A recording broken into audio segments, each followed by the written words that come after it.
ராமநாங்குளத்தில சாமான் வித்த இடத்த 12,000 வியாபாரம் செய்தேன் அன்றைக்கு.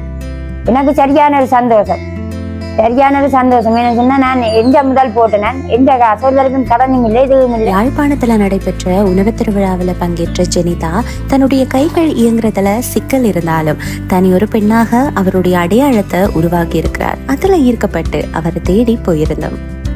கை நான் பிறந்து 42 வலி விட்டது, போலியோ குறைவா. எந்த கை இல்லாம இருந்தாலும் நான் எந்த கை இறந்துதான் இவ்வளவுலாம். எத்தனையோ தடங்கல்கள் இருந்தும் எத்தனையோ பேர் மறைச்சும் நான் இருந்ததை விட இவ்வளவோ முன்னேற்றம், நான் செய்ததை விட இவ்வளவோ முன்னேற்றம். தராசு இல்லாம இன்றைக்கு போனியாலே அளந்து கொடுத்த அரிசியல் மாவல் தகிந்தல நிலப்பாட்டு என்னென்ன கொண்டாந்து விட்டு கிடக்கு. பல உணவு திருவிழா, கண்காட்சி போன்ற இடங்கள்ல பிரதானமான ஒருவரா மாறி இருக்கிற ஜெனிதா இப்ப அடுத்த கட்டமா வெளிநாட்டு வாடிக்கையாளர்களுக்கும் விநியோகிக்க ஆரம்பித்திருக்கிறார். நாங்கள் தேகத்தால பாடுபட்டு போட்டு சிந்திச்சு தர சிலவழிச்சா ஒரு தரைக்கும் பக்கம் இல்லை தானே. இன்னும் ஒரு 10 வருஷத்தாலே என்ன நான் 4 பேரை வச்சு பகையில செய்யக்கூடிய அளவுக்கு முன்னேறுவேன்னு சொல்லி எனக்கு நம்பிக்கை இருக்குது. ஜெனிதாவின் வியாபாரத்துல நீங்களும் பங்கெடுக்க கீழே இருக்கிற தொடர்பு இலக்கத்துக்கு தொடர்பு கொள்ளுங்க.